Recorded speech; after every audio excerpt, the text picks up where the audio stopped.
I braved the 7 seas, lost in time, seeking out freedom far and wide, with a heart burdened by the night.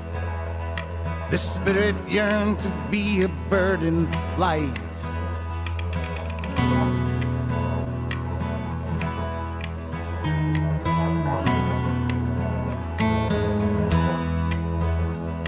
I found myself beneath the southern sky. It taught me the song of goodbye, but I never could run from my mind. So I traveled deeper to find I belong to this land. I belong to this land.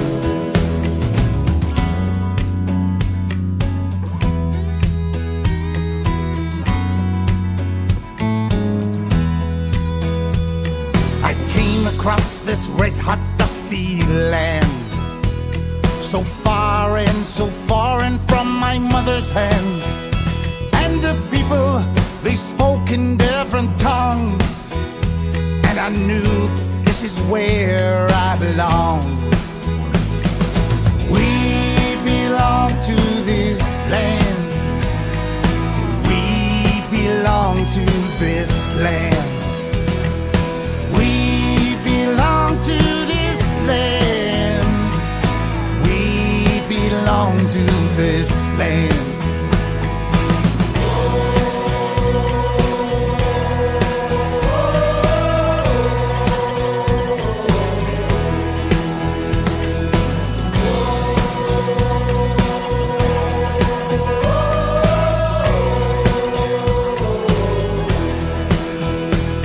This place we all call home sees me as one of its own, and no matter where I travel or how far, the dreaming brings a soul back to its heart.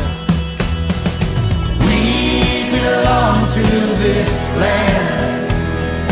We belong to this land. We belong to this land. We belong to this land. We belong to this. We belong to this land. We belong to this. We belong to this land. My blood. We belong.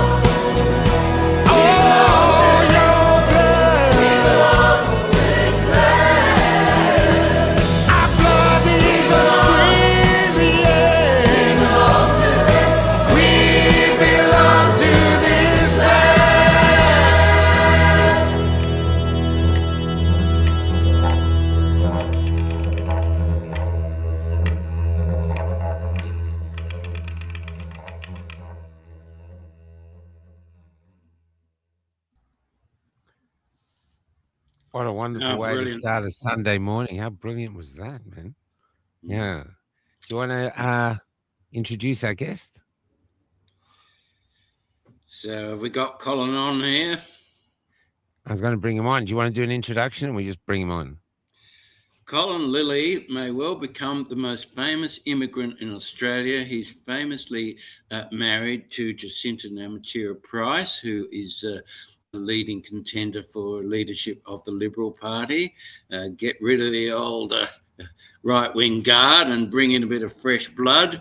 He's also a very, very accomplished musician in his own right, as you could just see from that song, This Land. And there is a documentary about to be released called This Land, which is about the making of this song. And he goes around Australia and talks to all the different people that make up and their participation in the song. So at a time when there is a lot of talk about the failure of multiculturalism, that we've turned a successful immigrant country into a polyglot country without a core.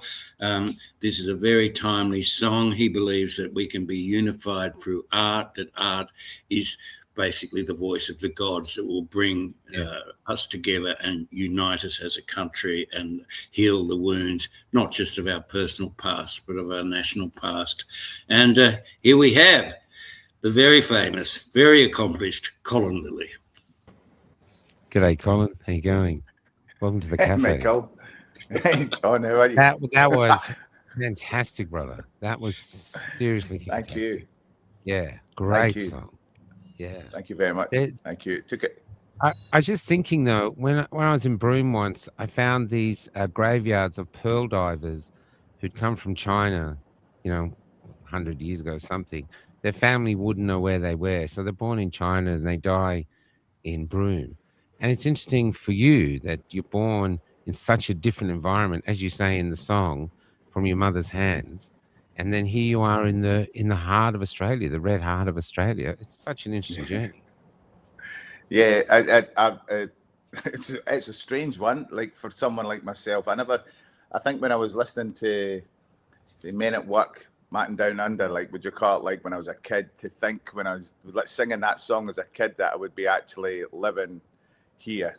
It's something that I never imagined, and never imagined to be somebody that would be singing songs, writing songs and performing music either.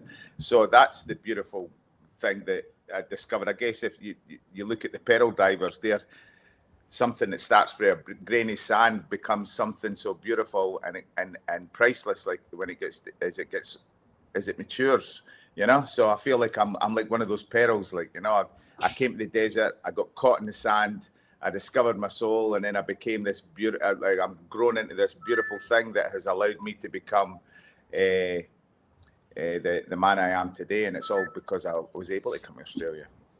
Yeah. You say in the documentary, sorry, Colin, you say in the documentary that this land greeted you like an old friend you didn't know you had. John, I can't hear you. John. Oh, you can't hear me? I can't hear you. I can't hear you, John. Oh, can you hear me? I can hear you, but I can't hear John. Oh, I can hear John. How bizarre is that? John, why don't you go out and come back in? That might fix it. All right. Bye-bye. I was talk about you. I missed the intro and everything. I hope it was nice. I was going to say, I hope he's saying something nice about me there, like so. Yeah, no, he was saying that we had a great guest, so they fell out. So he just got you up as a substitute. He said, he said, me, Johor, he'd come on. No, he was really great. There's the other thing too.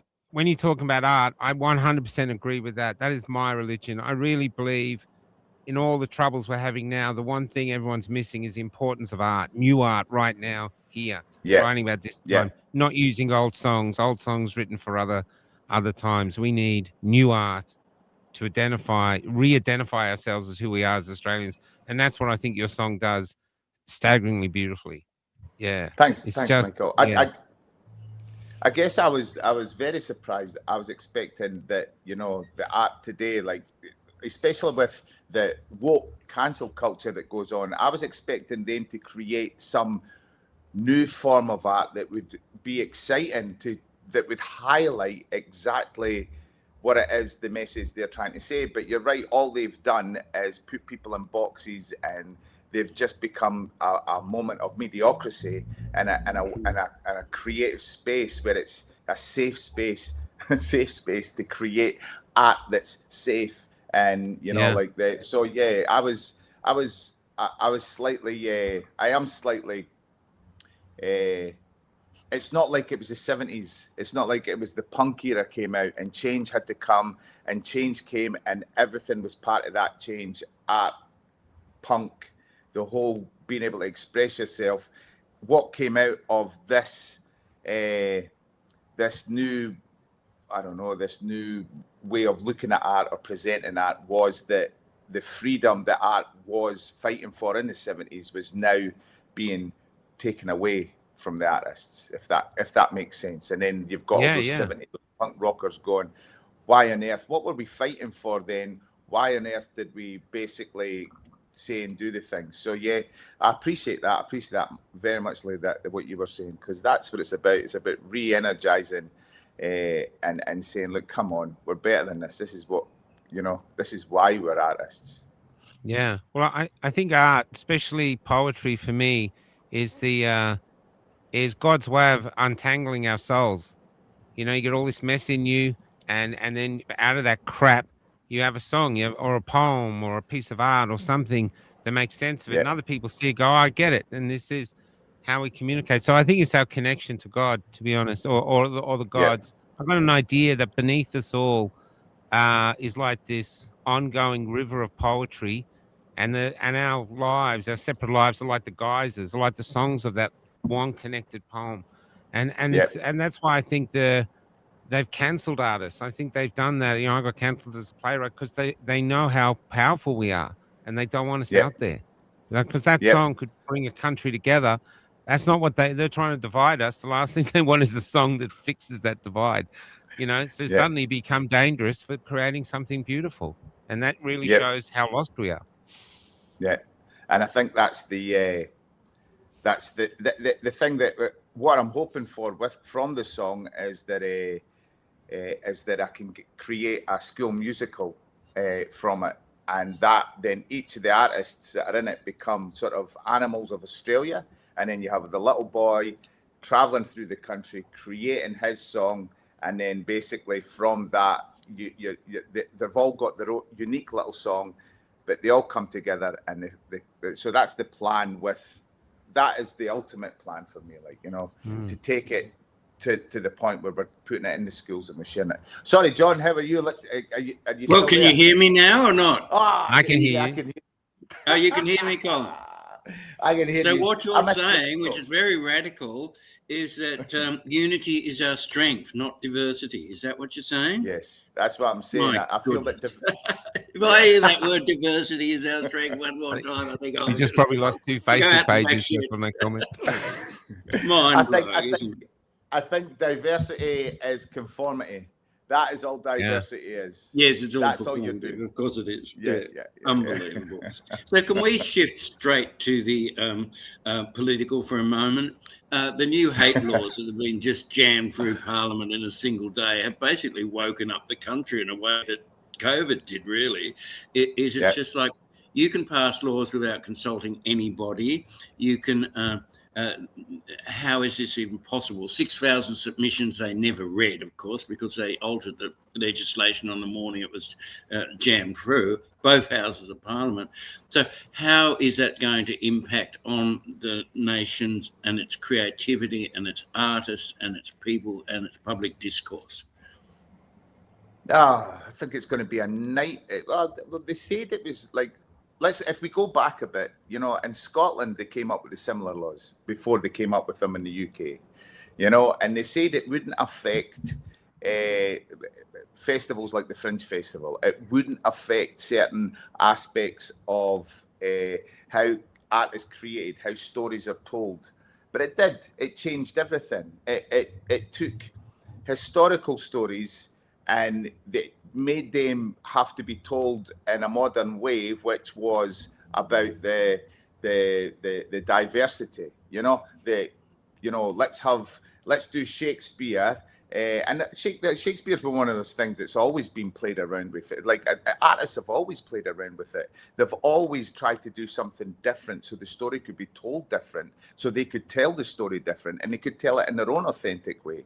But now it seems that the laws over there were forcing people to have to do that. So then if you're being forced to do that, I believe something's being taken out of your authentic art, and then you're not able to create the art that your soul demands you to create. So hate laws are basically saying that if you want to have a story that has an argument or a fight, and it's based on some cultural breakdown, or it's based on some race or a religious argument, then the artist or the creator is going to second guess everything that they're doing just because they might think they might be breaking a law.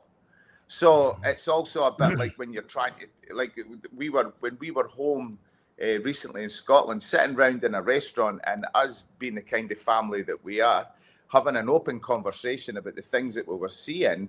And then watching people look at us and we're going, oh, we're not in Australia, because people were sort of looking at the topics we were talking about, and it seemed it came across that they were very, oh, you can't really be talking about it. You've got to be careful what you say because you might get in trouble, you know. And if that's the case, then authentic stories are going to die, because no longer will we be able to just share our truth. We'll be sharing a form of it because we'll be afraid to speak our heart. Like, because at the end of the day, it's a weird collusion. It's a weird collusion between bureaucratic agendas and government propaganda and the media, which always dignifies extremes. So the muddling middle is just completely left out of the entire public debate.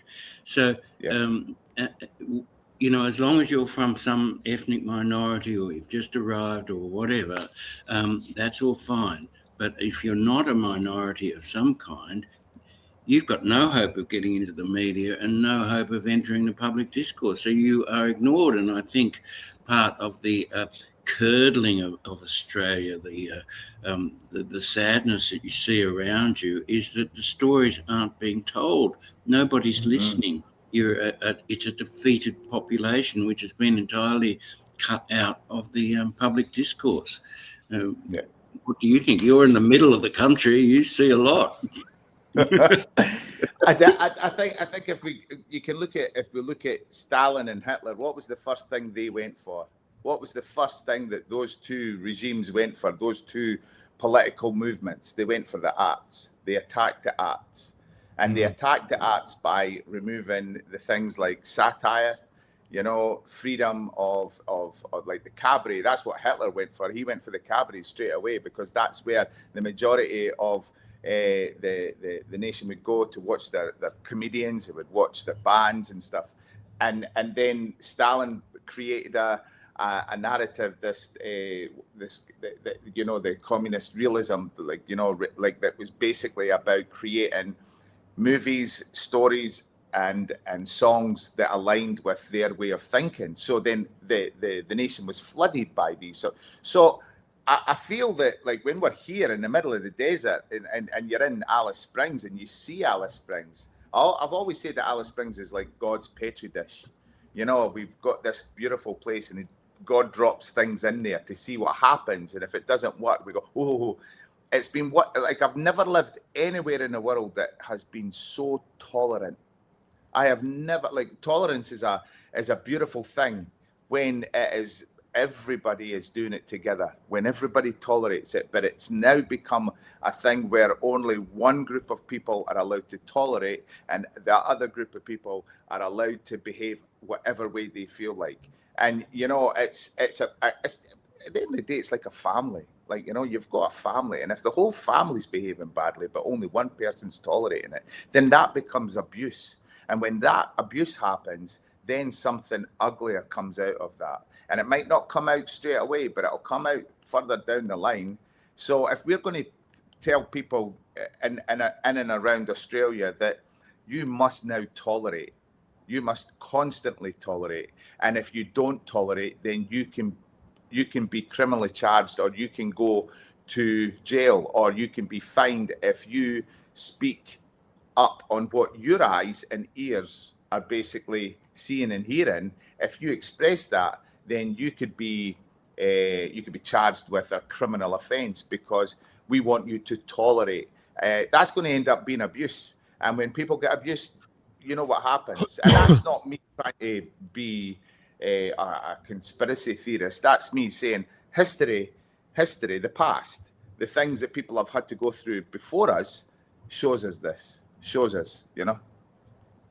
A critique that the Muslims often make of multiculturalism is that if you believe in everything, you believe in nothing.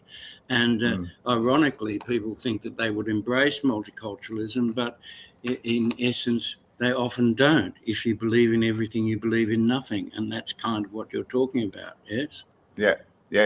But I'm saying, but if you believe in God, then you do believe in everything. So, like, you know, it's like you have God in your life, you have a higher power, then it is that you do believe in everything, and it's understanding that if like, this is where I get crosshairs, and this is where I get sort of confused with many of things. I look at the world and I go, okay, you don't believe Christianity and Islam is just a seriously bad divorce that happened in the Old Testament. That's all it is. Like, one mob went with one person, and the other mob went the other, and then at some point they're coming back, and the arguments and everything we see in this world in regards to faith, we've seen them all before. It's just at a different era, and it's just a modern time. We just live in a world where, look at us. I'm in Alice Springs. You guys are all over Australia. We're here communicating. We live in a world now where it's instant. We see it straight away. But with the different faiths, it is the idea that one is better than the other. That is all it is. And it's like, that's the bottom line, because if you take it into its core values of what each of those faiths are, it is about believing in a higher power, believing that we are here to serve a purpose for that higher power, and it's meant to be love, And I'm going to start sounding like a hippie in a minute, but it is love. It's love, and it's harder to love than it is to hate. It is so much easier to hate. It is so much easier to go, I hate you, than I love you. Because love means to work at something. That is what it means to do. Hate doesn't. Hate means not to even bother at looking at how you can fix it. Right? These speeches have taken love out of the idea, because it's made the current government an easy job to do nothing. Because it's easier to hate than it is to love. And you've made a very powerful documentary on the making of this song called This Land. So when will that actually be released? When will it become available to the general public? Because it really does include all sorts of elements from all around the country, and speaks to the division that we're currently experiencing in the country. So, yeah. Yeah, so the documentary, I was hoping to get it out on Australia Day, but that didn't happen, and Miss Pauline Hanson had her big movie come out anyway, so it would have been lost in the whole thing. So I'm in the process of attempting to try to get a PR plan up and running, because it's really, I feel it's so important to get this out to as many people, because it isn't just about a song. It's about what Australia means to me. And it also is about the fact that, we have, everybody has a story. Everybody has a story.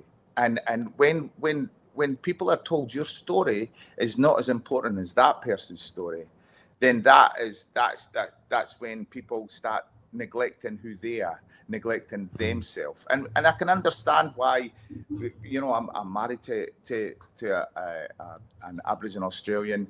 I've seen what happens in communities. I've watched, and I learn, and I feel, and I've got empathy, and I've got my own story, and I can, what you need to know your own story so you can connect. Everybody can connect together. So the documentary is something that is where I feel it would be great for it to get into people's households. It would be great to get it into schools. It would be great to get it into onto Netflix or something. Because have you considered the Albie Mangles approach? Sorry, Michael, what's that? Have you? There was when I was about 12, my father took me to a town hall, and in it was this crazy looking wild man, and this was like in the 70s. His name was Albie Mangles, and he traveled the world and made his own documentaries. He just wanted to be free, and he took it to town hall after town hall. In those days, there was no internet, no Instagram, no one was going to fund him, and yet he made a fortune. And because you're bringing Australia together, if you go through the top, you're going to go through all their filters, because they just want to divide us. I'm sorry, they do. Yeah. What if you came from the bottom up to town halls? Because every single town in the country, even some of the ones where they're like ghost towns, they still have these iconic town halls. We were taking plays there. They've actually got stages that haven't been used, Yeah. bats in there. And what they do afterwards is they have cup of teas and they all sit there, and that would bring people together. So not only would they watch the documentary, but then you could bring people together for an hour, hour and a half afterwards, sitting there talking about the documentary, so Yeah. that actually it could actually be transformative rather than a Netflix where they watch it and then screen to the next thing. And so it Yeah. could be, so, and you could make people, because there was a thing to try bring people back to town halls, because going just back to one thing you said about we have so many ways to connect now, and we do, and yet even though we have more ways to connect than ever, one of our greatest pandemics is loneliness. Yeah. I agree with that. And so Totally this agree would with be that. a way to actually use art and afterwards, and you wouldn't have to be there every one. It's just this, here's the documentary. What do people think? Come down and have a seat. Yeah. So it could just propagate itself around the country. Yeah, I was actually thinking of something similar, but more of a Q&A thing at the end, which was like which was, but that's something that's a great way of looking at it, is taking it, just hoofing it round and going back on the going back on the tour. That and it's also adapting what I already know with the work I've done previously and taking it that way. I'm fortunate that I've had a lot of support from the IPA, and they've helped. They're working on creating an education program to get it into schools through the. But yeah, so with the IPA, they've really helped me to connect with people, because one thing I didn't want to do was ask the government for any money. I did not want to ask the government for a single penny. And it's been funded by hardworking individuals who basically just wanted to see the change happen. So yeah, taking it to those individuals who have helped fund it, that sounds like a much better approach on how we could do it. So that's something I'm going to look into that, Michael. I'll look into that. And your conversations, like they're saying here, true regard, they're a forgotten resource, but it's because you're actually going to start questions. And the beauty of it, there's people there that can get together, rather than a Q&A, get together and talk. Then they're allowed to propagate the answers. You know what I mean? Yeah. So, Colin, you're talking of stories. I mean, there's stories falling out of the trees in Australia. I mean, Michael's just been driving all around the country and produced this beautiful book called Goodbye Road, Australia's Broken Heartlands, which is a lovely book. And but you've got your own very vivid story, going from being a bit of a wild lad, from what I can gather, in Scotland, to coming out here and ending up in the top of the river. I think you've been very open about your history and all that. So do you mind just talking about that? Because a lot of people don't see the opportunity for redemption. They go down a path, they drink too much, have personal difficulties, all the rest of the addiction story, and they feel there's no way out, that there's no personal redemption. So if you don't mind, would you mind talking about that side? Can I add a little bit to that too? Just to add to his questions, how close to train spotting was your youth? I think anybody and everybody who grew up during the 80s and the 70s, 80s and the 90s, in Scotland, were connected in some way to a life that was very similar to train spotting. Edinburgh was a very sinister, dark place then, and I had a lot of, although I was from what you call the sticks, the folk for Uptown would say I was a tutor for the sticks. I was certainly somebody who didn't want to be where I was, so I was always looking for a way out, no matter what. I was trying, and it didn't start as me trying to get out in a physical sense. It was me trying to get out on an emotional, mental sense, and that's why alcohol and drugs was such an easier option, because I could stay in one place, but I was escaping. So I thought, So for me, I was definitely somebody who ran, and I guess I worked up in Edinburgh. And the first job I ever really had, I had jobs when I was a kid, like paper run, and I worked in a local club collecting collecting bottles and glasses, but that was only because so I could get close to drink, like, you know, at a young age. So I was getting drunk, and you know, you end up in a situation where you are, in a physical sense, thinking you're bigger than you are, and then you have to become bigger than you are, because each time you take an approach, you end up with a bigger bloody nose or a bigger black eye. But yeah, I guess my story is very much similar to like that. I always took the attitude once I came out of recovery that was always somebody, you know, somebody worse off than me. You know, like my relationship with my dad now is a lot better than what it was then. Like, you know, my relationship with my dad was a very volatile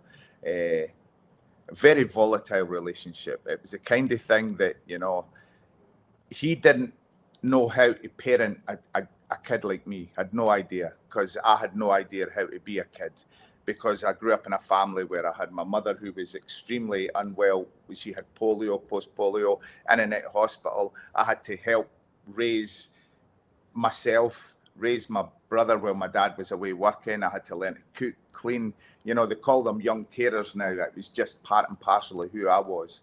And you know, there was other people, like I had my cousin who was in the same boat. Like, you know, he basically, like but for some reason, my auntie Anne had this really positive attitude in life, where my family were a lot more down.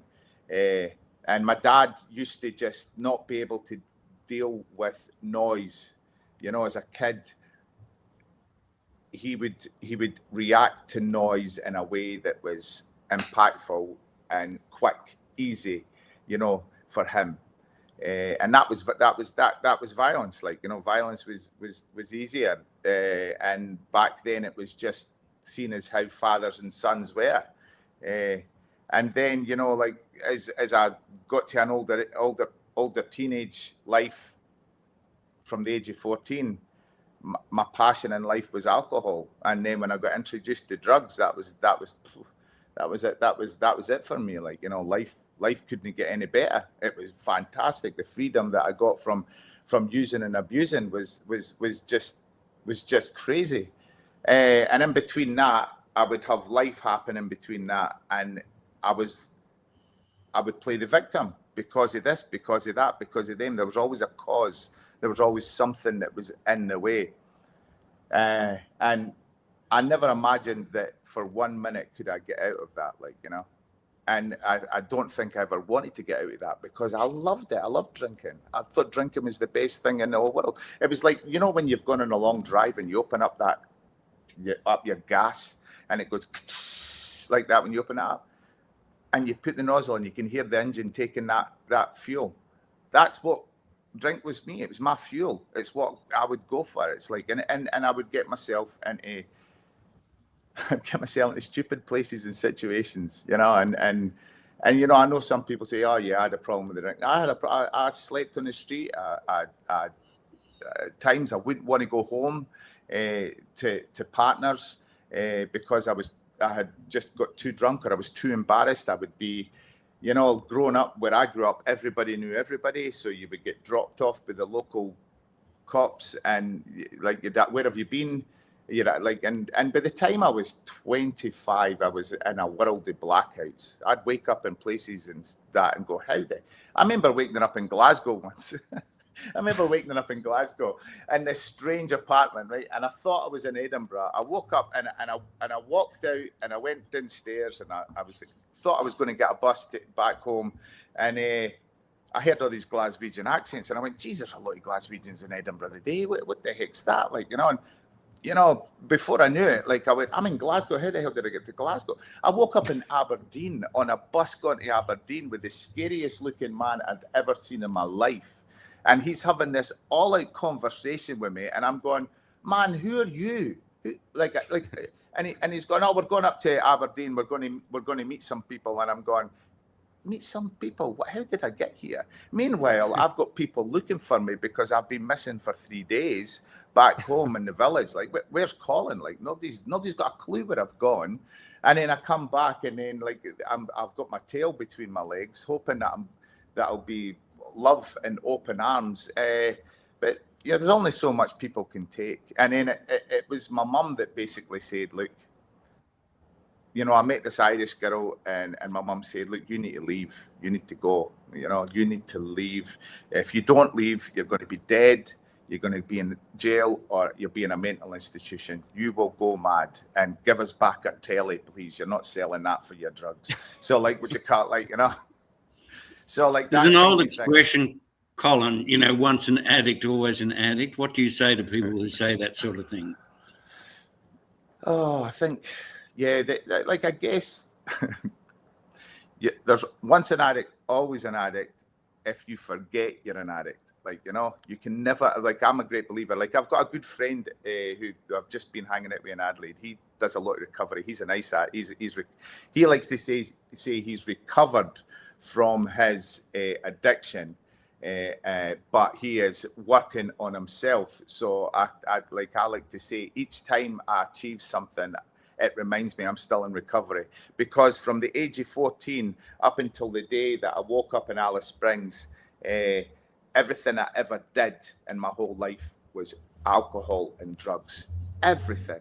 There was nothing that I did not do that wasn't connected to. So when you wake up with the sense that once an addict, always an addict, of course, I am always in recovery, because if I forget that, then that's when the monster can sneak back in. And I know there's a lot of people don't understand that. And I don't want anybody to understand that.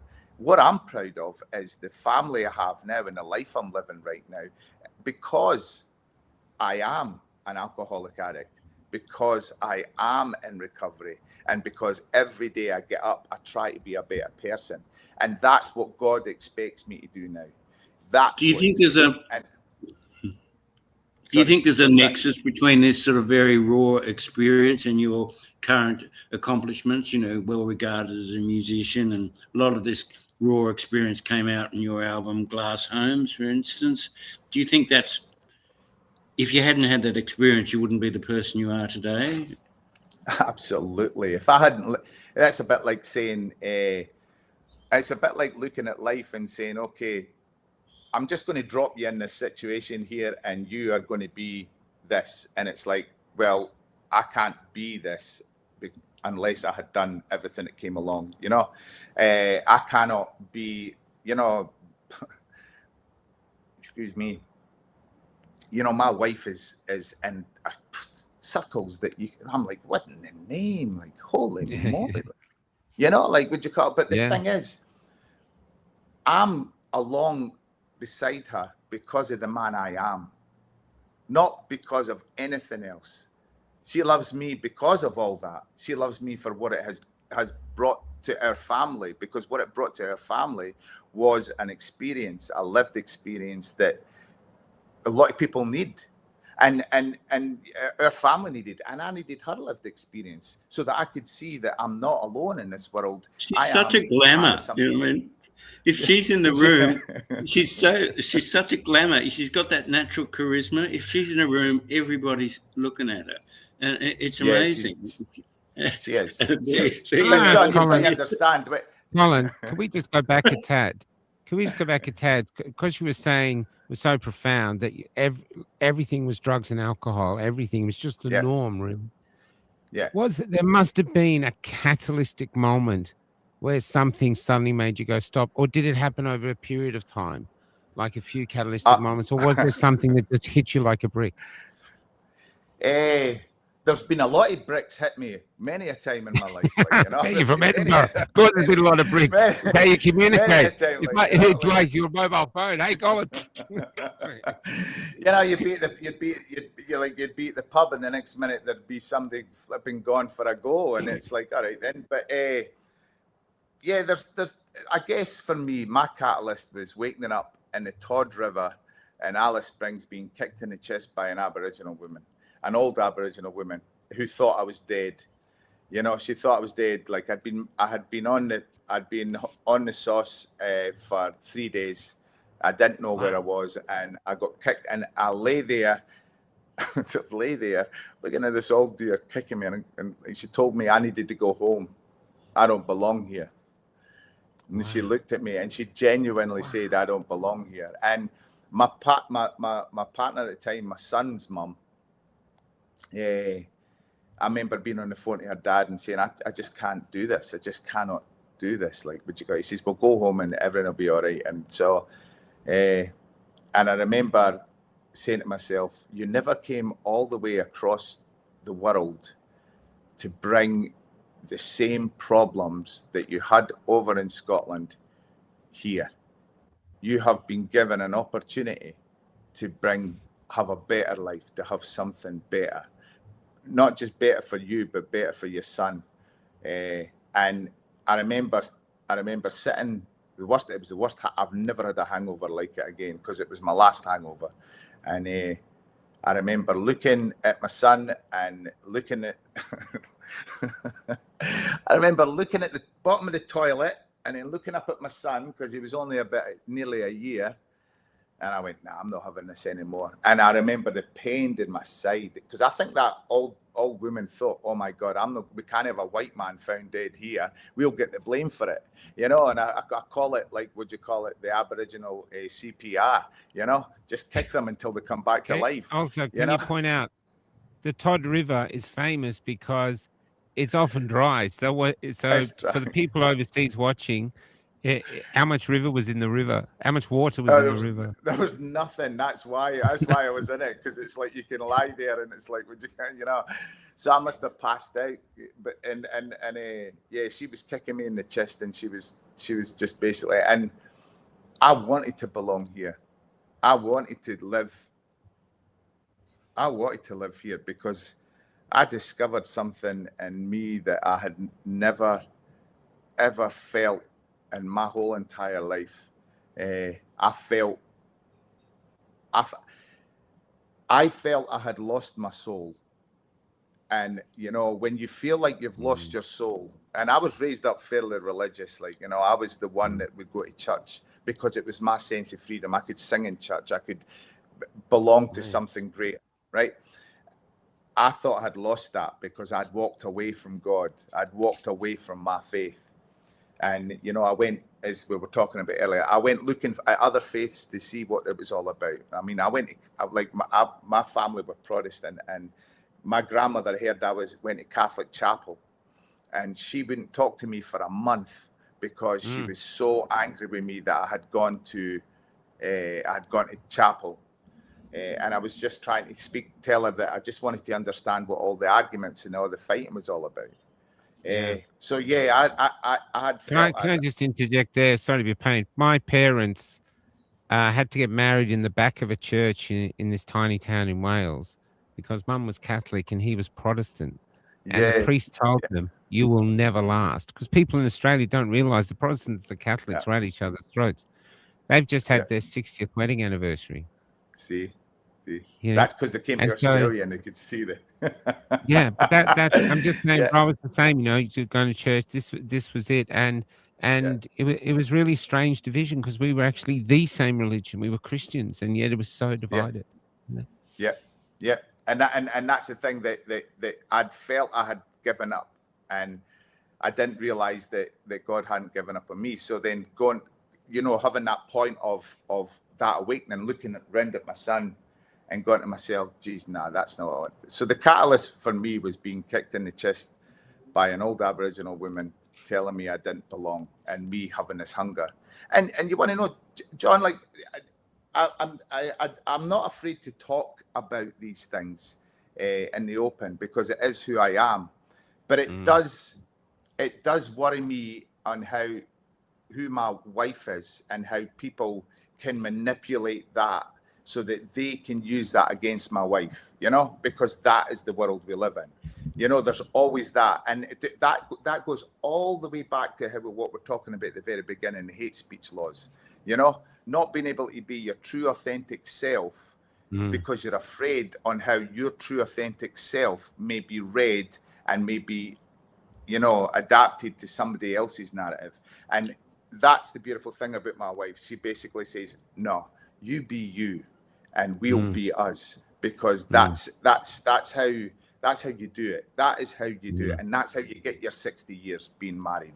That's how you get your your recovery by being. Well, we are in this weird age of a puritanism that, you know, people are expected to be spotless in the public light, not to have had any past or any misguided assignations or whatever. And so you get this incredibly bland people in Parliament that really have no backstory, no history, no experience with life. Nothing's ever gone wrong for them. They have no capacity to understand the people that they are supposedly representing. Look at the state of politics today. It's as colourless and as dead. And look at the fight going on in the Liberal Party for leadership. It's just, what a bunch of, you know, old right wingers battling it out for the prize, which is a sinking prize because the Liberal Party is collapsing. So this might not be appropriate to ask, but the Jacinta Price for PM Facebook pages is shut for the moment. Do you know why? I've got no idea. I didn't even know there was a Jacinta Price for PM flipping. Yes, there is. It's got 107,000 followers, and they're really they love it. They really and it's got really broad support across. And traditionally, the agencies, the intelligence agencies, usually shut down any you know, anti-immigration movement or anti-vax movement or whatever, once it pops over about 100,000 on Facebook. So I don't know whether that ties in or not. Oh, really? I don't know. That happened to me. We got we had 106,000 Facebook followers, and they took we got to Darwin, they took our follow button off us. So we would have had 200,000, and then one day they just took it down. They just took it down. And all I was posting, because all I do mainly is just let people speak, because I realized most people are not allowed to speak anymore. So anyone courageous enough to speak, I let them speak. And I do it unedited, like historical documents. So some are a bit boring, but most aren't, because most people, like you would know from your upbringing, especially working class people, but most people are great storytellers. They've forgotten. Yes. They know how to hold an audience. They know how to tell a story. They know how to round it up. It's in us. And I think that's the way we used to communicate. You know, you turn up and we'd have stories to bring. And so that's sort of what they're shutting down. There's a great thing. Do you think, from your perspective, where you're watching your wife and everything, but you're watching Australia itself, do you think this other side that has this agenda that wants censorship and all this literally has a vision of they're trying to reach, and they realize they can't reach it if the rest of us are free, because we're going to ask them questions and their ideology is based on bullshit. And so if we debate it, it falls apart. And so that's why they don't want debate. I mean, they don't. I see your wife debating in Parliament. They don't like debating. It's just like, you're a racist. When it comes to Jacinta debating, nobody wants to debate Jacinta because there's a truth in what she does. And you're right. It's like, you know, the thing that, see, I've got to be careful here because I could get in trouble, and not in trouble but in trouble for my wife. And if my wife is mad with me, oh my goodness, that becomes something even worse, fellas. You've got no idea. So if they're looking for Jacinta to be PM, I would not like to see what happens to anybody that gets on the wrong side, like, you know, like, because it'd be like, that's it, like, you know. But I guess, like, I want to go back to what John was saying about the how he feels that there's such a greyness in politics now. But John, that's the whole world, isn't it? Look at what we're talking about: art, literature. Look at even the news. It is all beige. Everything is beige. Everything's safe. It is a safe color. It is safety and conformity. That is what it is. If we conform, we are safe. And if we're not, and it's weird how we now live in a world where the books that we read, the stories that we hear, the songs that have lasted, the movies that have lasted, the plays that have lasted are all being created by people who were not afraid to be who they were wanting to be. That is the bottom line. That is the bottom line. And if and it goes back to that thing, to be an individuality is to be able to tell the truth about who you are to yourself, to look in a mirror and say, this is who you are. That is, for me, that's individuality. And it seems now we're living in a world where individuality is the curse of the planet, like, you know, as you're saying, Michael, to be, because real individuality is freedom, is that freedom to be who you want to be without the fear of who you want to be. And, you know, people can sit there and judge others by, look at the way they dress, look at that. I mean, even, it blows my mind, even this whole idea that, you know, like I look at the way Jacinta gets treated sometimes because she's a female. She gets treated one way. Because she's an Aboriginal female, she gets treated another way. You know, I remember being in an event and I asked Mr. Abbott after the referendum, I said to Mr. Abbott, I said, can you explain to me why it's okay for husbands to bring their wives to events and everybody's happy, but then when a female politician brings her husband to an event, it is there's a different thing going on there, you know, a different thing going on altogether. And he looked at me and he went, no, probably because it's very male orientated. And, you know, when there's another male in the room that nobody really knows, then it becomes a bit more uncomfortable. And I'm going, but then is that not the wonder? Is that not the magic of what we're being in this world, is coming together and learning all about each other? Is that not the Australian way? And part of the reason I did the documentary was because it's something that Mr. Abbott also asked me. He says, why is it Scotland, Wales, and that when they lose, they still have this sense of pride? And I said, it's because nobody's ever tried to take it away from them. Here in Australia, like, you know, nobody's ever taken away what Australia is, because what Australia is a beautiful idea, a beautiful thought that says, if you stand in any part of the world, you could be Aussie. But you couldn't stand in Kenya or Nigeria or China and say you could be Chinese. You couldn't, right? But you can say that here in Australia. And I feel that this old thinking that is coming across, people are coming across and they're not leaving at the front door of Australia, is pouring in. And because of that, we are losing that freedom.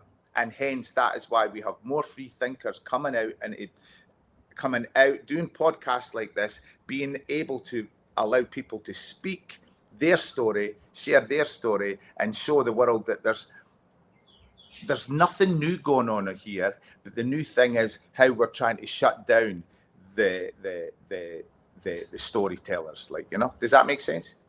Yeah. Oh, I think the natural productivity and creativity of the Australian people is just being absolutely crushed, and that the totalitarian instincts of this government to control and censor people and to crush free speech is an integral part of Michael's been to go right around the country and talks constantly about how we're basically looking at a defeated population, that people are shuffling along, that they're sad, you can see it in their faces, that it's a defeated population. And a lot of this is censorship and control. They're constantly told that there's something wrong with them, that the national history is to be ashamed of, that being male is to be ashamed of, and so on and so on. So, yeah, I think free speech is really at the core a lot of our country's decline.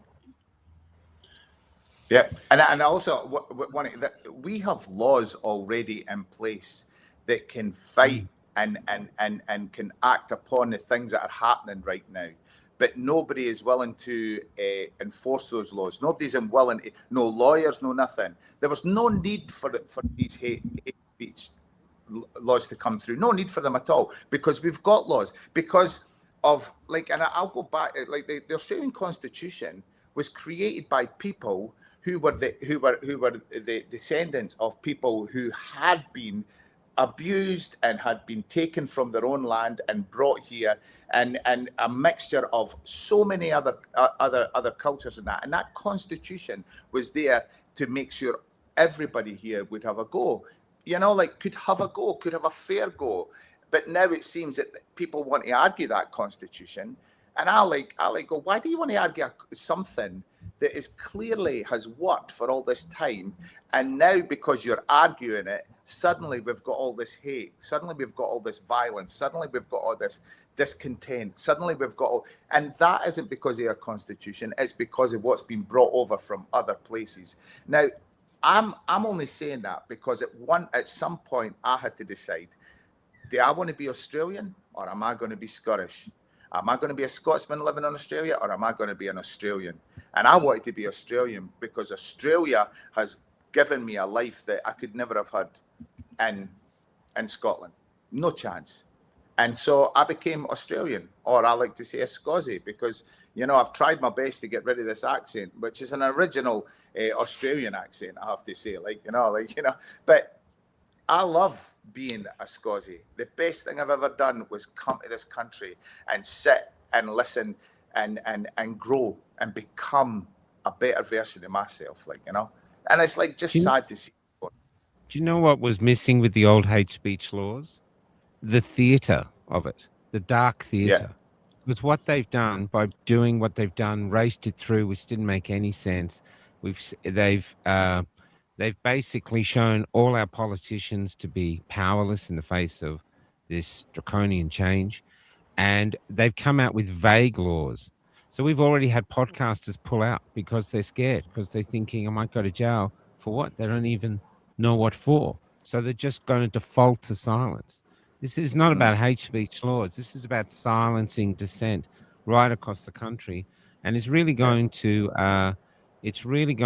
put a question to the Australian people: how important is freedom to you and freedom of speech? Because now you will have to risk liberty to defend it, and or lose yourself and lose your own soul if you comply and gone, because you need, especially for an artist like yourself, you can't create, like you said at the start, you can't create through a series of filters.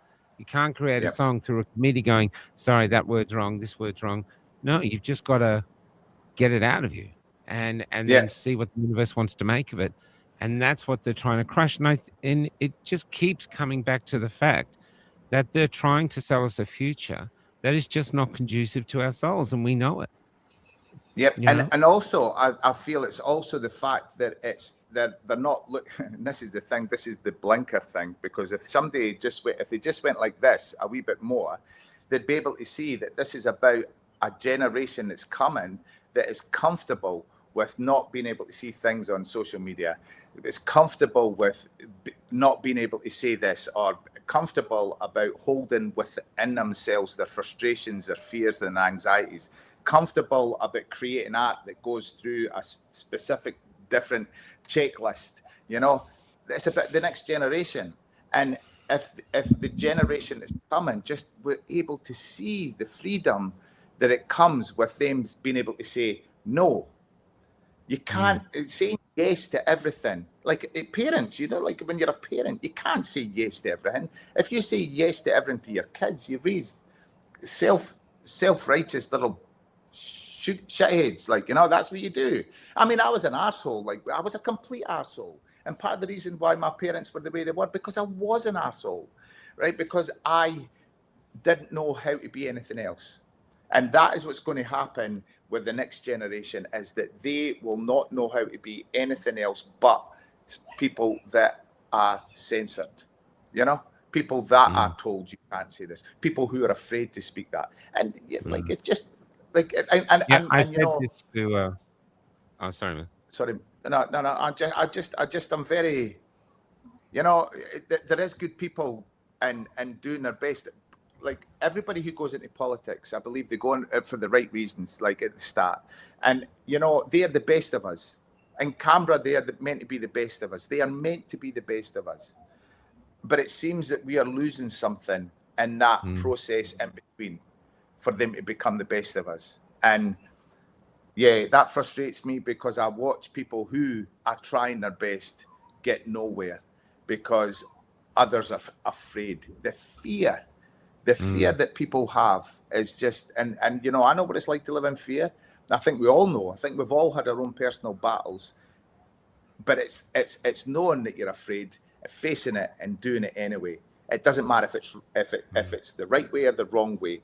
It is doing it and coming at the other end and saying, we could have done that better, but let's look at it the next time. Like, you know, let's work and push through without, like, the fear is just, as you were saying, the sadness, the people who are just do not look as if they are enjoying this small time we have here because of fear.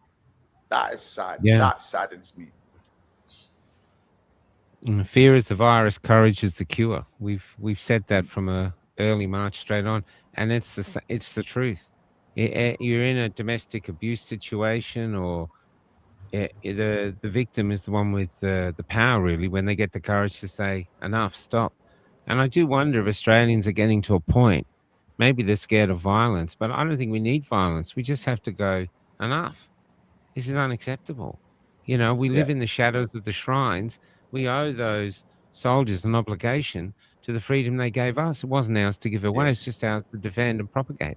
And we've given it away. And I think as a generation, and maybe that's why there's so many mature people in the movement, as a generation, I think we have an obligation to bring these freedoms back, freedom of choice, freedom of speech, and understand what they are. Because I think they're parents to another freedom, which is what your journey of. So you've led your own life. You've been the navigator of your own life. Even though you took the alcohol route or the drug route, even though you did, you're still the architect of your own life. Freedom of choice. And then you're an artist too. So you're writing what you're doing, and freedom of speech. Those two parents give birth to you, the freedom to be you. And then that's what you're here now. You're bringing, this is who I am. I've been on, I don't know how old you are.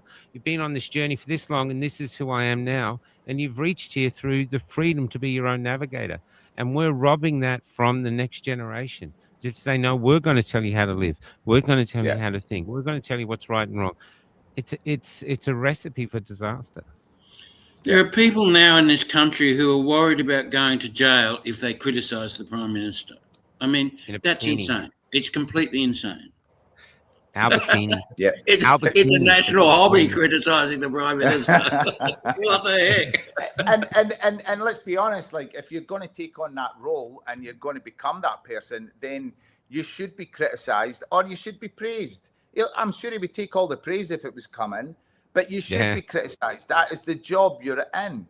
Like, you don't go, like, if you're doing a job because of where it puts you, and not because what you can do when you're there, you shouldn't be in that job. That's the whole purpose. Like, that's why people at ground level get fired.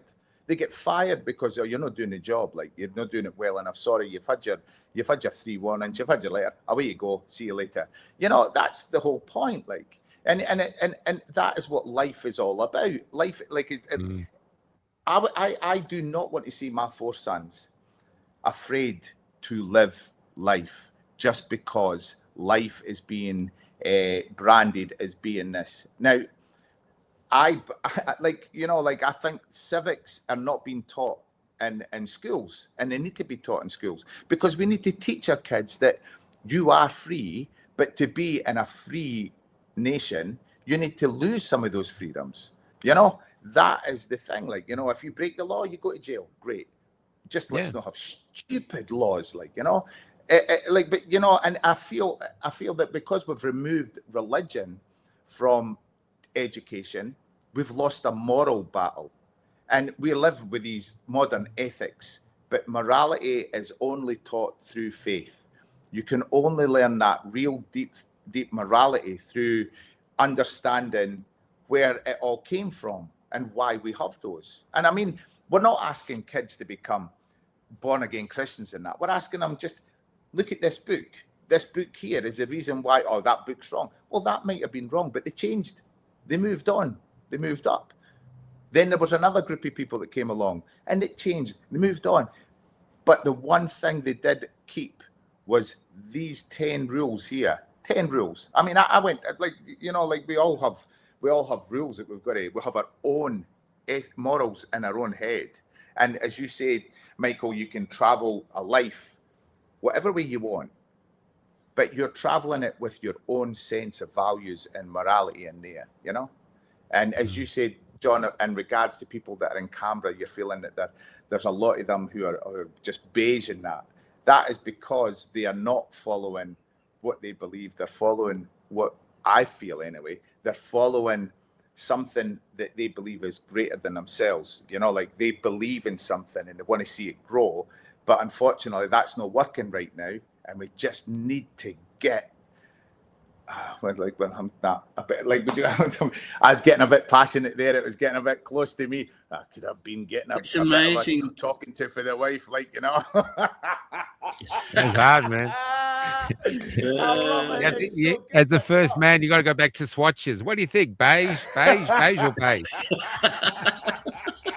I'm like trying to go to myself. I'm trying to say, oh, Colin, like, you know, but, you know, I didn't want to be black and blue, like, would you call it? So I might just stay a wee bit on the flipping purple slide, you know.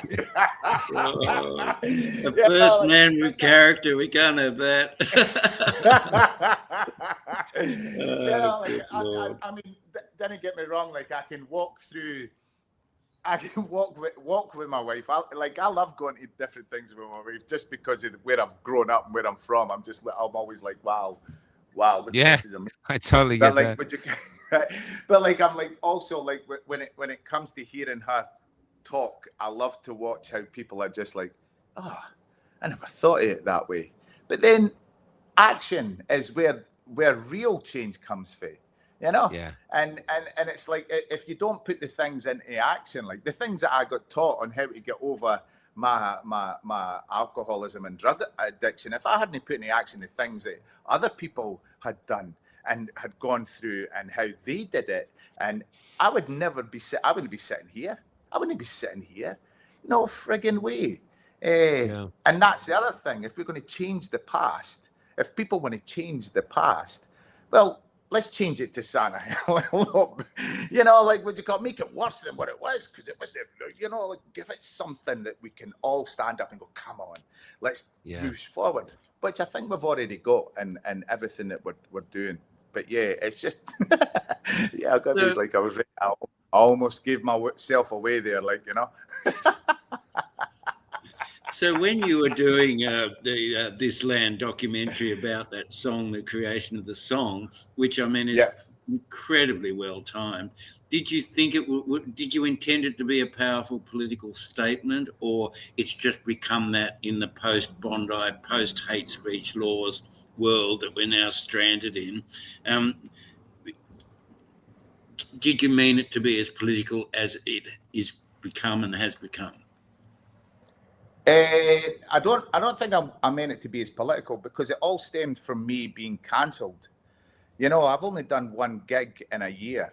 Like, I just did my Tamworth show, and the last gig I did last year was my Tamworth show. I've only done one gig. I'm not getting work, and it's all because of my wife being my wife.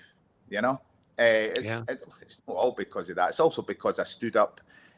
When October 7 happened, I stood up with Israel and my Jewish family, like, you know, my Jewish friends. Like, I stood with that, and you know, if I believe in something, I will stand up for it, and I will fight for it, and I will fight for it till the death. Like, you know, like, that's one thing I will do. I will fight for it. And the referendum, when I stood with Jacinta for the referendum, that just was me putting another nail in the coffin. I mean, I lost management when like Jacinta was suing the ABC. I lost my management. I lost booking agents. Like, my career was just gone. It was just taking a dive from COVID to the referendum, to Jacinta becoming a politician, to the referendum, to now. So, you know, if people want to cancel me and they want to shut me down, I sat there for a while and I felt sorry for myself, went through the whole, oh, poor bugger me, and got angry and resentment with Jacinta. I decided, no, I'm going to do something different. I want to show why I love Australia, instead of people showing me why I should hate it, you know. And I could have easily have just went, oh, I hate you all, like, and become this miserable old fart, like, you know, sitting there. But, you know, I'm a father of 4 boys. I need to show them there's other ways of beating something that's putting you down, like, you know. So I think it was after the referendum. I was speaking to John Roscoe for the IPA, and I told him I had this idea where I wanted to do a song that highlighted everything that I loved. He says, "Oh, let's see how we can do that." So we went round cap in hand, and I had lunches, and I spoke to people, and they supported it, and one or two people were great supporters, and they gave us a great bit of money, and I got Wayne Davies involved, who was the guy who did the adverts for the referendum thing with Jacinta, and he tells a story beautifully. He tells it in a way that I am fully that brimstone and fire, like, would you call it? But he says, let's soften it, let's tell a story different. And I got my mate Brad who I've done a lot of work with, to help me produce the song. So at the time, and that was 2 years ago, the project started 2 years ago. Just at the end of just as we came out of the referendum and after the election result, we basically started really working on that. And I had no idea that what I was doing was going to be something that would be such an impactful, could be something so impactful that I could be doing something that I would be leaving a stamp that would help bring back that love. And it's not going to be easy. As I said earlier, love is the working part of life. You've got to work at it. Just like if you're in love with somebody, you don't always love them, but you have to, like Jordan Peterson. I love Jordan Peterson. He said that if those times that you're feeling like you're not loving your wife the way that you used to, and you're feeling really frustrated, you need to go back to that point where you did love them and get that feeling back, and that's what I want to do. I want to create a feeling that people can go back to so that they can feel that love again for what it means to be Australian. Because I've met so many people along this journey who are new Australians, or they are first Australians, as they like to call them, or they're like Michael. And basically, for me, that is the golden thing. That's the golden thing. Jacinta says, when you're born here, you've won the lottery. I like to say I bought my numbers. I picked the right numbers. So yeah, that's the thing. Like, so for me, John, I had no idea that it would come. The things that were going on, that have gone on, would what I've done would help that. Well, I we're think it's certainly hard, running though. out of time. 2 seconds, John. John, can I just get in? I think it's hard as an artist to write something you think, oh, this is going to change the world, or this is going to affect this. I think the song you wrote is just what's coming out of you at the time. And then once you have it, you go, okay, what can I do with this? It's very hard to write something agenda-based and make it a really good piece of art. That's why Dylan, I think, got in a lot of trouble. Everyone says, what are you trying to say? What are you trying to say? But this shit was pouring out of him. You know what I mean? So he didn't really even know what it was himself. But it just was right on the button at the right time. Yeah, and I think now, just for yourself, I just think it's never been a more important time to be an artist. And artists around the country, real artists, have a choice. You can either go to the false gods of materialism and fame and all of this, and there really are false gods, because if you get there and yet your art is hollow, you're just doing it to jump through hoops. Where now, if you actually just have the courage to let your absolute authentic voice out, put it out to the universe unafraid, well, then you are contributing towards balancing us towards the light. You know what I mean? It's this has never been a more important time, and that's the reward. I just got to say, most people don't know, but so when I came to Melbourne to be a playwright, and I'd only ever seen one play in my whole miserable life, an amateur Irish play, which really moved me. And I thought, I reckon I could do that. So I came to Melbourne, got an actress pregnant, had a few kids, so I had a few setbacks. But once the kids were at a point where I could get back to it, I became Australia's independently funded playwright. People just loved my work. I never read Shakespeare, couldn't understand it. It was just too head fucking for me. And I just really just enjoyed writing stories and putting it on. And just before they cancelled me at COVID. I had Bruce Beresford about to direct one. I had the Army using one of my plays, a suicide prevention play, because they said it worked with men. I've got that's in Edinburgh at the moment. They're looking to put it on in Edinburgh, and all this shit happening. And then they go, okay, you've got to segregate audiences. And I just put out a call online and said, my company's not segregating audiences. That's a crime against the culture's soul, and I'm not going to participate. And I've been cancelled ever since. The theatres now won't touch me. We had a text from the ABC saying, because Michael has evolved into a lie-spewing anti-vaxxer surrounded by vile human beings, we can no longer support his work. And so I'm cancelled. But now I live in this bus, just drifting around the country, listening to a voice inside me. And I've got a Starlink, I've got a generator, and a little bit of funding, hardly any. And I reach 6 million people a month. Wow. Which is how many Australian playwrights, fuck all, because no one goes to theatre in Australia. People, they're nothing, but now here I am, and I don't even know how it happened, but I'm still doing the same fundamental thing. I'm me. Yeah. I'm going to be me, and I don't fucking care what anybody thinks. And if you don't like me, don't fucking watch me. Yes. Simple as that.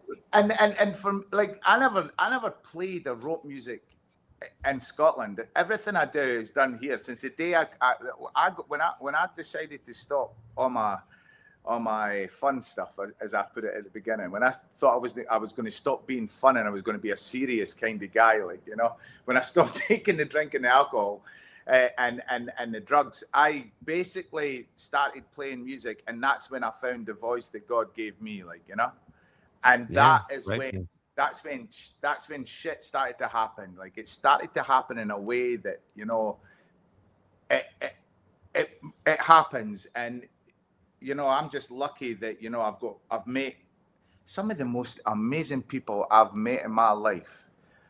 Have come out of me becoming sober and clean. Because one, I remember them, and two, I can hear their stories. I can hear what they're saying, and listen to what you've gone through, Michael, and also when I because John and I met when I was supposed to be doing this TV series with ADHTV, where I was going to do this thing where I interviewed a whole load of people, but ADH just went through a change. There was things happening, and it never happened. So, and I got to meet John and hear his story and hear what he was doing, and that's when I realized that things were just coming to life, and that is it is one of the best things to realize, that you're always growing, and that if we are to sit stagnant and not think about change, as in if we think that we are better, we get to a point where we're better. I'm better, what you call it, then you are not. You need to remember, change is always evolving. It is always evolving. Doesn't mean you have to change your fundamental depth and who you are, but the fundamental change of moving forward, that's what it's all about. I know John wants to go, but we have a live audience here, and Linda Costa wants to go. I wonder how he and Jacinta met.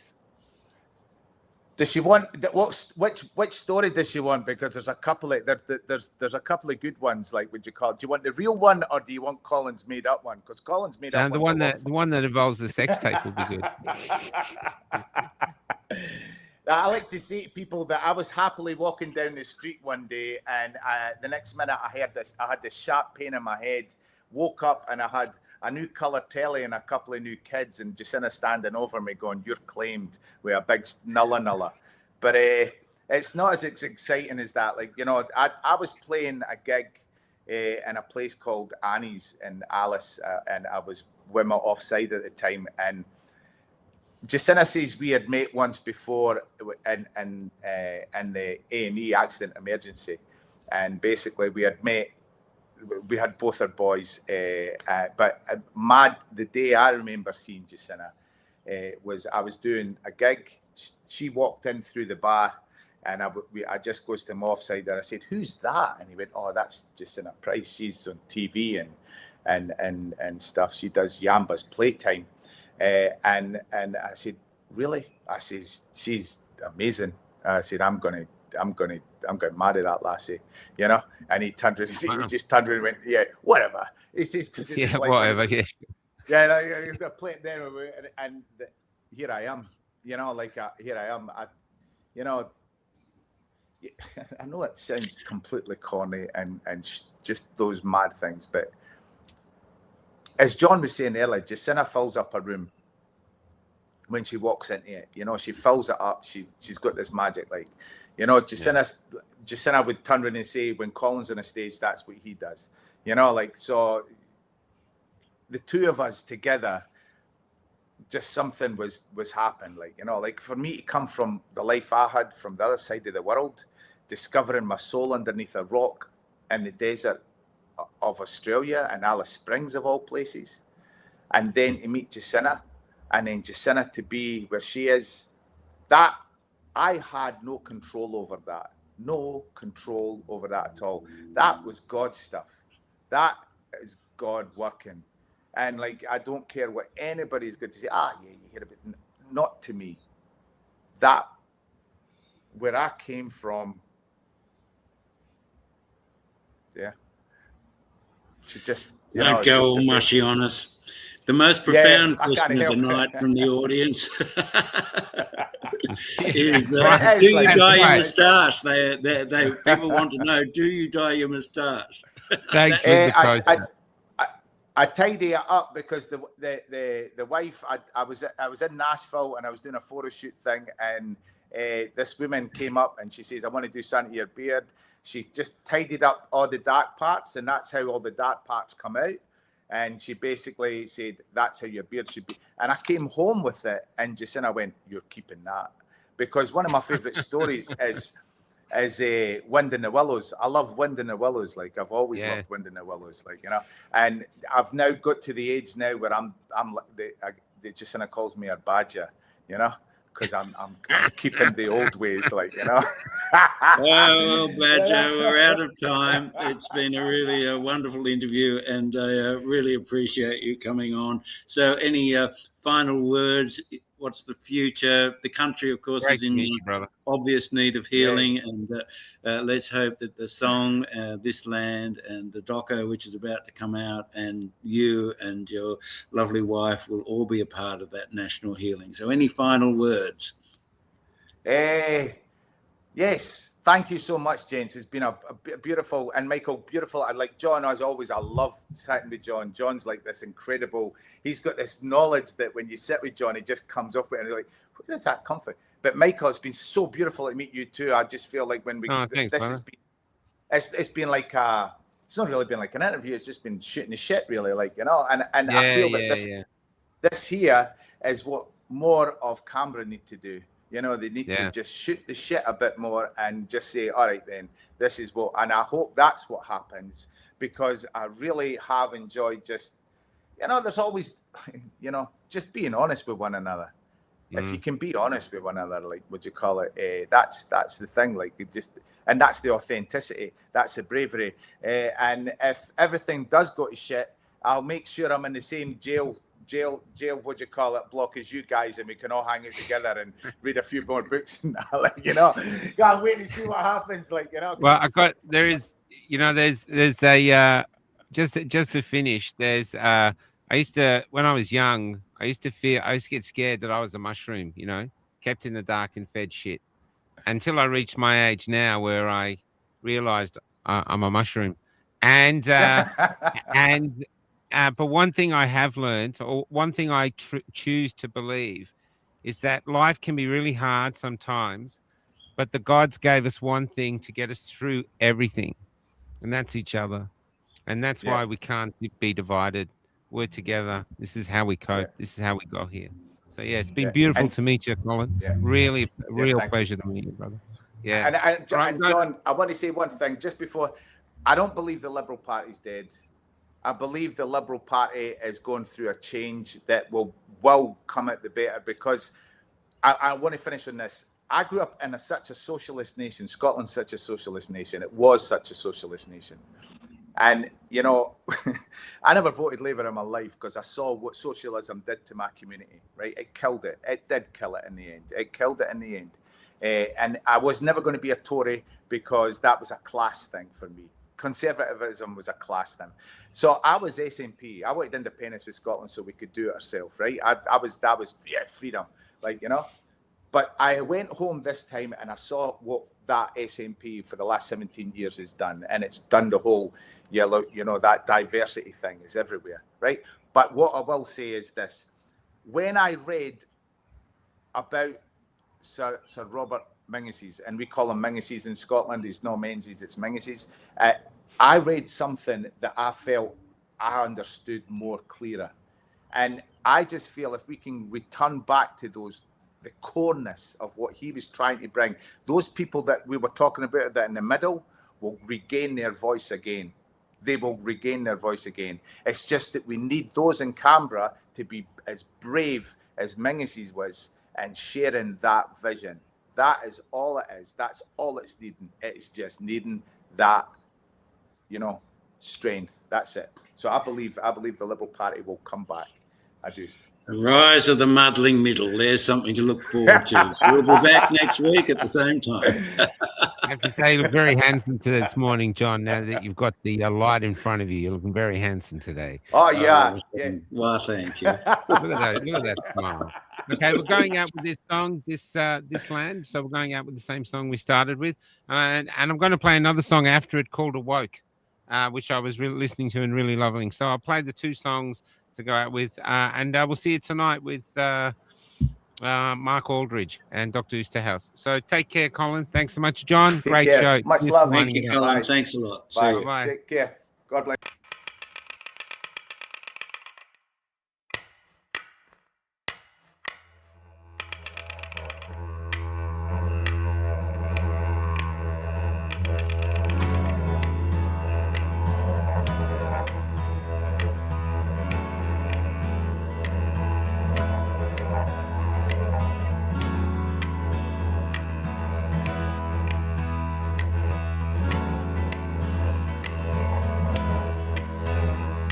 I braved the 7 seas, lost in time, seeking out freedom far and wide, with a heart burdened by the night. The spirit yearned to be a bird in flight.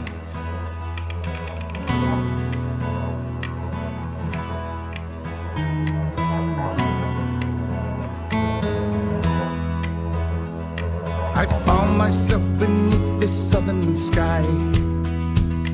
It taught me the song of goodbye, but I never could run from my mind. So I traveled deeper to find I belong to this land. I belong to this land.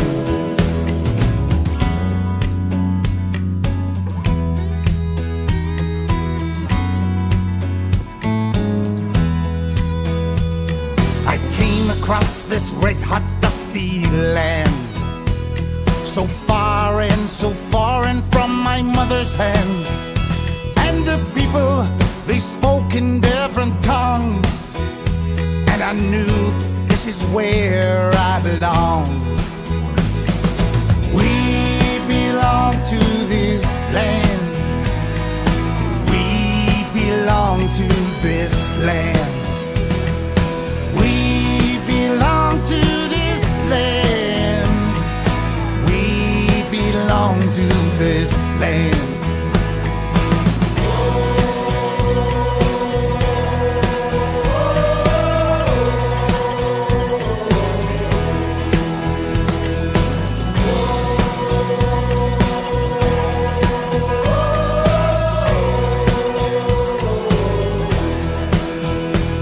This place we all call home sees me as one of its own, and no matter where I travel or how far, the dreaming brings a soul back to its heart. We belong to this land. We belong to this land. We belong to this land. We belong to this land. We belong to this. We belong to this land. We belong to this. We belong to this land. My blood. We belong. Oh, your blood. We belong to this land. Our blood is a stream. We belong to this. We belong to this land.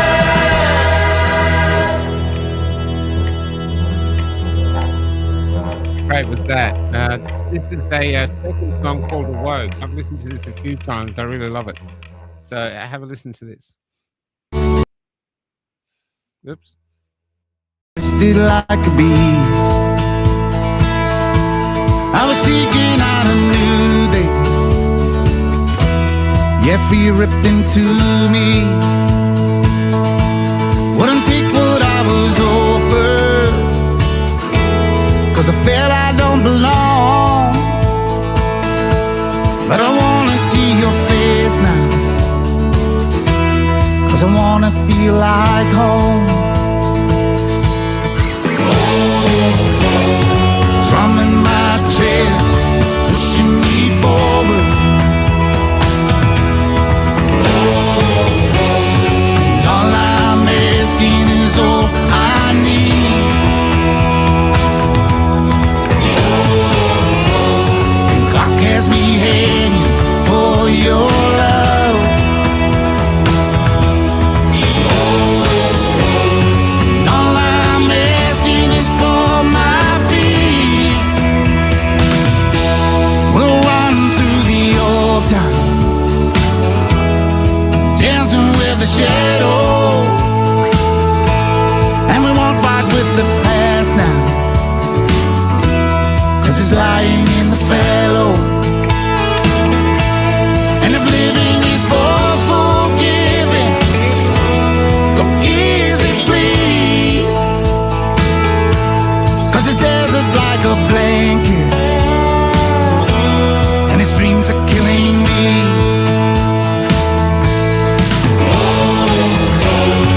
Drum in my chest is pushing me forward. And all I'm asking is all I need.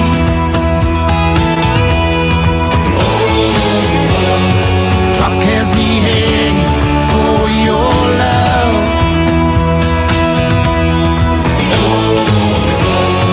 And all I'm asking is for my peace.